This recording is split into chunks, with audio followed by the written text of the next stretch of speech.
Vallabha was born in a Telugu family that had been living in Varanasi, who escaped to Champaran of Chhattisgarh state while expecting a Muslim invasion, which ultimately didn't happen, during the late 15th century.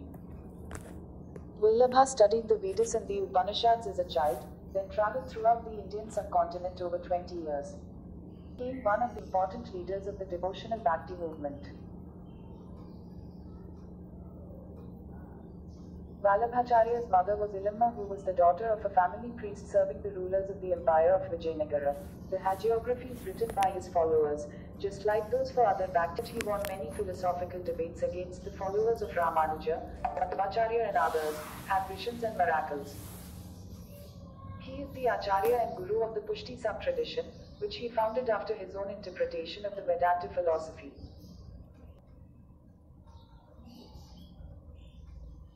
Vallabha rejected asceticism that through loving devotion to God Krishna, any householder could achieve salvation, an idea that became influential all over India, proven by his 84 Badhakji's places of worship in Uttar Pradesh, Rajasthan, Gujarat, Maharashtra, Tamil Nadu, Andhra Pradesh, Karnataka, Kerala, Uttaranchal, Madhya Pradesh, Orissa, Goa and various other parts of India.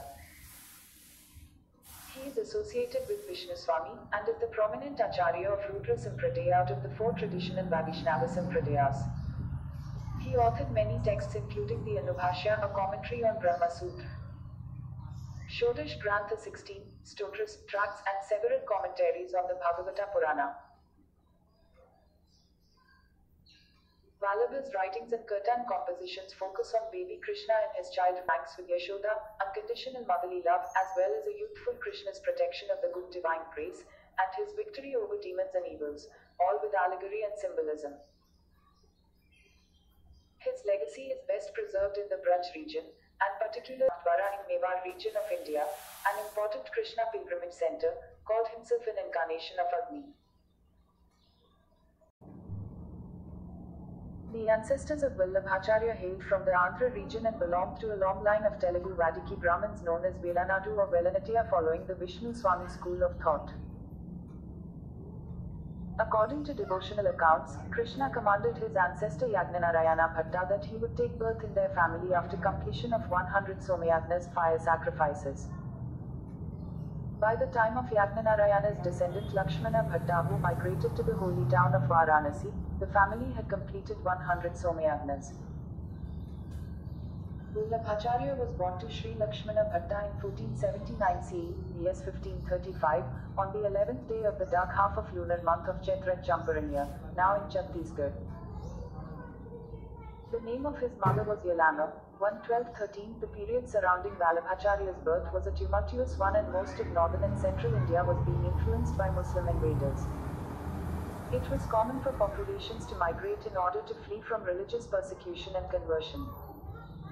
On one such occasion, Sri Lakshmana Bhatta had to urgently move out of Varanasi with his pregnant wife. Due to terror and physical strain of the flight suffered by the mother, there was a premature birth of the child, 2 months in advance. As the child did not show signs of life, the parents placed it under a tree wrapped in a piece of cloth. It is believed that Krishna appeared in a dream before the parents of Vallabhacharya and signified that he himself had taken birth as the child. According to popular accounts, the parents rushed to the spot and were amazed to find their baby alive and protected by a circle of divine fire. The Blessed Mother extended her arms into the fire unscathed. She received from the fire the divine baby, gleefully to her bosom.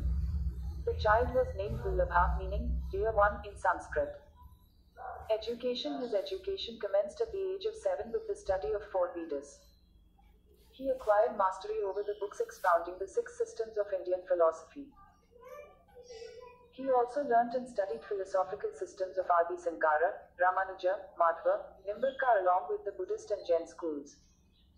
He was able to recite 100 mantras, not only from beginning to end but also in reverse order. At Venkateshwar and Lakshmana Balaji, he made a strong impression on the public as an embodiment of knowledge. He was now applauded as Bala Saraswati. After studying till age of 11, he went to Vrindavan. Victory at Vijayanagarada in the court of King Krishna Devaraya. A debate was conducted at Vijayanagara between the Vaishnavites of Madhva and Shankars over the philosophical question whether God is dualistic or non-dualistic. Vallabhacharya participated in the discussion. At the age of 11, Vallabhacharya, who had earned an epithet of Bala Saraswati, was given the opportunity to discuss the question. The discussion continued for 27 days in the conference hall. He was honored with the Kanakabhishekam ceremony by the Emperor Krishnadevaraya on victory. The titles of Acharya and Jagadguru, world preceptor, were conferred on him. He was offered vessels of gold weighing 100 mounds. Vallabhacharya politely declined to accept them and distributed them among the poor learned Brahmins and kept only 7 gold mohurs. They were used for preparing the ornaments of Vithoba Vitthalanatha in Pandharpur.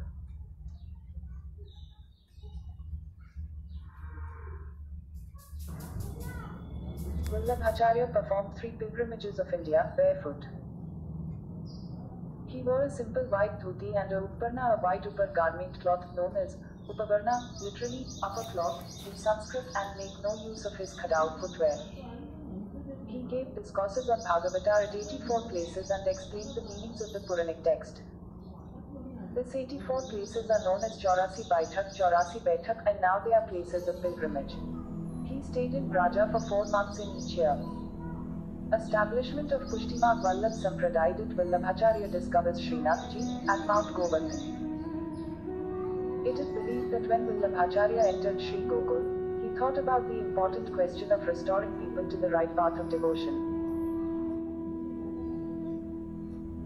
He meditated on Krishna, who appeared to him in a vision in the form of Srinathji, a deity discovered by Madhvendra Puri and disclosed the Brahma Sambandha, Sanskrit for relation with Brahman, the Supreme Godhead, a mantra of self-dedication or consecration of self to Krishna. During that time Damodar Dasa, his disciple, was sleeping next to him. In the early morning, Vallabhacharya related this experience to Damodar Dasa and asked him, Damala, did you hear any voice last night? Damodar Dasa replied that, I heard something but was not able to understand the meaning of it.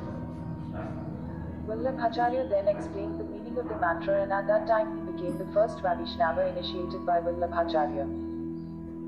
Vallabhacharya wanted to preach his message of devotion to God and God's grace called Pushtimarg Path of Grace. He undertook 3 pilgrimages of India. He performed the initiation ceremony of religious rite by conferring on them the Nama Nivedana mantra or the Brahma Sambandha mantra.